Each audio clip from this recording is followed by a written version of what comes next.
Hello guys, तो मैं Sophia personal reader से आपके लिए केमिस्ट्री की एक और नई वीडियो के साथ में। तो हम यहाँ पर पढ़ रहे हैं D and F block elements, और D and F block elements में पार्ट 6 तक हम कंप्लीट कर चुके हैं। आपकी लिंक बनी रहे इसलिए मैं आपको बता देती हूँ कि पार्ट 6 के अंदर हमने डी ब्लॉक एलिमेंट्स की ऑक्सीडेशन स्टेट के ट्रेंड को कंप्लीट किया था, तो वहाँ से आप देख सकते हैं। और लॉकडाउन चल रहा है तो घर पे बैठकर पढ़िए, घर पे रहिए, सुरक्षित रहिए, सेफ़ रहिए। बहुत ज़्यादा ज़रूरी हो तभी बाहर निकलें, अदरवाइज़ बाहर ना निकलें। चलिए, तो हमारा अगला पार्ट हम यहाँ पर करने को जा रहे हैं। हमारा अगला पार्ट है trends in the M2+/M standard electrode potential. Standard electrode potential की वैल्यू में हम ट्रेंडिंग पढ़ने वाले हैं। ऑक्सीडेशन स्टेट, आयनाइजेशन एंथैल्पी में ट्रेंडिंग हम ऑलरेडी ऊपर देख चुके हैं प्रीवियस वीडियोस के अंदर, लेकिन अब हम पढ़ने वाले हैं स्टैंडर्ड इलेक्ट्रॉन पोटेंशियल। ठीक है, देखिए, अगर हमने इसके पहले हम एक टेबल करते थे, ये वाली हमारी 8.4 की टेबल है। इस टेबल के अंदर हमको थर्मोकेमिकल डाटा दिया हुआ है। हमने फर्स्ट ट्रांजिशन एलिमेंट को लिया है और इस टेबल के अंदर जो भी हमारा थर्मोकेमिकल डाटा है केजे मोल इनवर्स के अंदर, वो हमने यहाँ पर लिया है, जैसे titanium, vanadium, chromium, manganese, iron, कोपाल, निकल, कॉपर, जिंक। तो हम उन्हीं के बारे में यहाँ पर डिस्कस करने वाले हैं। ठीक है, क्लियर।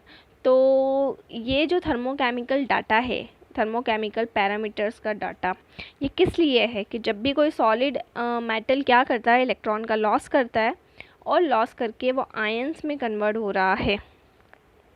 ठीक है, तो उनके स्टैंडर्ड इलेक्ट्रोड पोटेंशियल के अकॉर्डिंग हमने वो टेबल तैयार करी है। अब जो भी ऑब्जर्व वैल्यू रहेगी ई नेगेटिव की, है ना, और वो जो इस डाटा टेबल से हम कैलकुलेटेड टेबल निकालेंगे, ठीक है, उसको हम कंपेयर करने वाले हैं। ठीक है, तो उन दोनों वैल्यूज़ को हम यहाँ पर क्या करने वाले हैं, कंपेयर करने वाले हैं। एक हमारी ऑब्जर्व वैल्यू रहेगी और एक हमारी कैलकुलेटेड वैल्यू रहेगी। क्लियर है ना।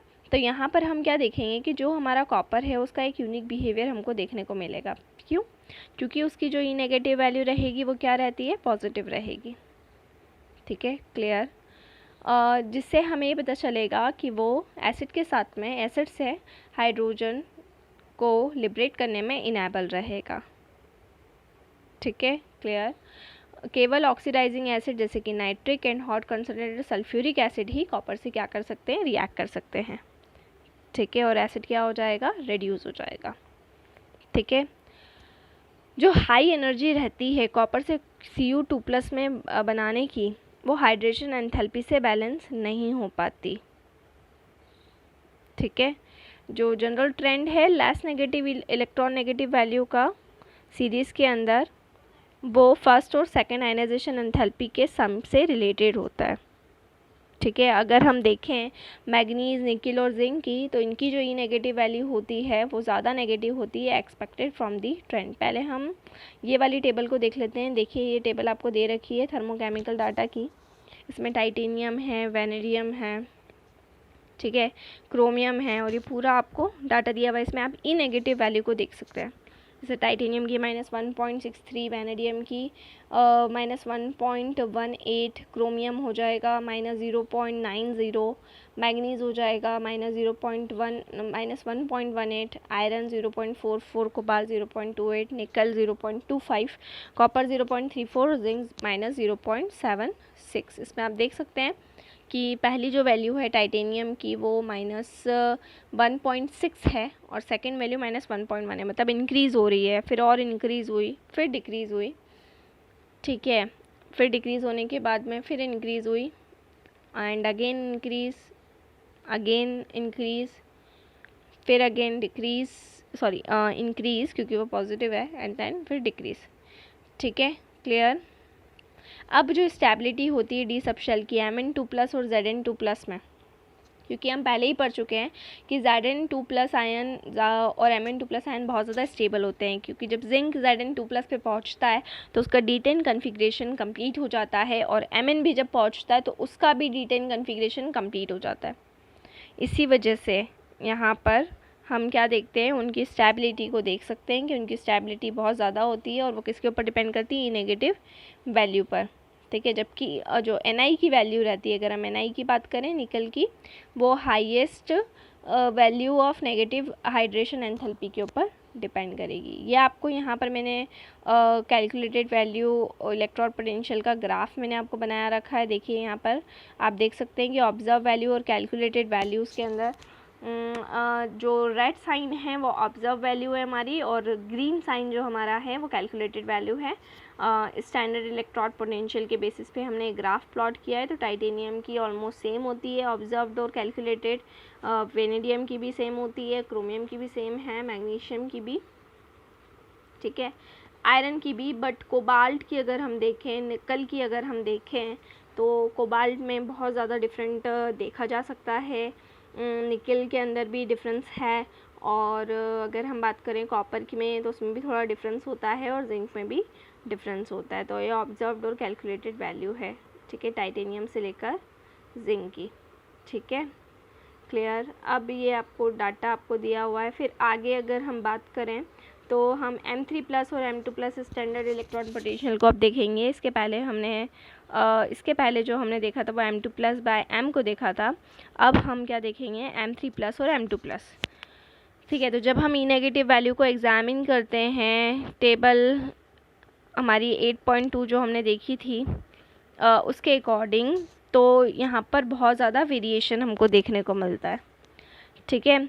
अब यहाँ पर जो वैल्यू होती है स्कैंडियम की वो बहुत लो होती है, जिसकी वजह से Sc3+ में स्टेबिलिटी हो जाती है, जो नोबल गैस कॉन्फ़िगरेशन पे पहुँच जाती है, क्योंकि स्कैंडियम का एटॉमिक नंबर 21 होता है, और स्कैंडियम अगर 3 इलेक्ट्रॉन का लूज़ कर देता है तो वो ऑर्गन के कॉन्फ़िगरेशन पे पहुँच जाता है। ऑर्गन एक नोबल गैस है, नोबल गैस कॉन्फ़िगरेशन पर पहुँच कर कोई भी एटम बहुत ज़्यादा स्टेबल हो जाता है। हाईएस्ट वैल्यू जिंक की जो रहती है वो इस वजह से रहती है क्योंकि D10 कन्फिग्रेशन हो जाता है Zn+2 में, और अगर हम यहाँ पर इसके बाद में Zn2+ बहुत ज़्यादा स्टेबल है, और इसमें से अगर हम एक और इलेक्ट्रॉन को रिमूव करना चाहेंगे तो यहाँ पर हमें बहुत ज़्यादा एनर्जी देना पड़ेगी। तो Zn2+ क्योंकि स्टेबल स्टेट में, ठीक है। Mn की भी अगर हम देखें तो Mn की भी स्टेबिलिटी ज़्यादा होती है, क्लियर। जबकि हम देखें अगर आयरन की तो Fe3+ ज़्यादा स्टेबल है, क्योंकि जब वो Fe3+ पे पहुँचेगा, आयरन जब तो ये 3 इलेक्ट्रॉन्स लूज़ करके, क्योंकि S में से भी 2 इलेक्ट्रॉन चले जाएंगे और D में 1, आयरन का 26 होता है, तो वो D5 पे पहुँच जाएगा, और D5 पे पहुँचने पर वो ज़्यादा स्टेबल रहेगा। तो आयरन की 2 ऑक्सीडेशन स्टेट होती है, Fe2+ और Fe3+, लेकिन वो जो ज़्यादा स्टेबल होता है वो Fe3+ में होता है, ठीक है। अगर हम वैनेडियम की बात करें तो V2+ की जो लो वैल्यू रहेगी, ठीक है, वो रिस्पॉन्सिबल रहेगी। अब यहाँ पर हम इसके बाद में ट्रेंडिंग देख रहे हैं stability of higher oxidation state के अंदर। अगर हम 8.5 एक हमारी टेबल जो आपको नीचे दिखाई दे रही है, इसको अगर हम देखें तो ये हैलाइड्स को रिप्रेजेंट कर रही है, ठीक है। जो हायर ऑक्सीडेशन स्टेट है वो TiX4 को अचीव कर रहा है, जिसको हम टेट्रा हैलाइड्स बोल रहे हैं। V5 और CrF6 की अगर हम यहाँ पर बात करें तो V5+5 पे है और CrF6+6 पे है। टाइटेनियम की हाईएस्ट TiX4 है, टेट्रा हैलाइड्स, ठीक है। वेनेडियम की V5 है, पेंटा हैलाइड्स, और क्रोमियम की सबसे ज़्यादा हाईएस्ट हेक्सा हैलाइड्स, ठीक है। अगर हम मैग्नीज़ की बात करें तो मैग्नीज़ +7 तक ऐसे तो ऑक्सीडेशन स्टेट शो करता है, बट मैग्नीज़ MnF4 तक ही हैलाइड्स का फॉर्मेशन करता है। अगर सिंपल अदर देन बात करें ऑक्सीफ्लोराइड्स की तो MnO3F नोन होता है, ठीक है, क्लियर। बियॉन्ड Mn अगर हम बात करें तो ट्राई हैलाइड जैसे FeX3 और COF3 रहेगा, ठीक है, क्लियर। अब फ्लोरीन की एबिलिटी होती है हाईएस्ट ऑक्सीडेशन स्टेट को स्टेबलाइज करने की। ऐसा इसी वजह से होता है क्योंकि लेटाइस एनर्जी की वैल्यू बहुत ज़्यादा हो जाती है COF3 में, ठीक है, और या बोल सकते हैं कि बॉन्ड एंथैल्पी भी ज़्यादा हो जाती है, ठीक है, हायर कोवलेंट कंपाउंड्स बनाने के लिए। दैट्स वाई हम एग्जाम्पल कंसिडर करते हैं V5, VF5 एंड CrF6 का। अगर हम ऑल्सो बात करें V+5 की तो वो केवल VF5 को ही रिप्रेजेंट कर रहा है, ठीक है, क्लियर। और दूसरे जो एलिमेंट्स रहेंगे वो हाइड्रोलिसिस जैसे करेंगे और ऑक्सो हैलाइड्स का फॉर्मेशन करेंगे, जैसे कि वेनेडियम है तो VOX3 मतलब ऑक्सो हैलाइड्स का वो फॉर्मेशन कर रहा है, ठीक है। उसके अलावा अगर फ्लोराइड्स की बात करें तो लो ऑक्सीडेशन स्टेट पर फ्लोराइड्स का भी फॉर्मेशन हो रहा है, जैसे VX2 हो गया, VX3 हो गया। तो ये आपको हैलाइड्स का जो फॉर्मूला है वो पर्टिकुलरली दिया हुआ है, ठीक है।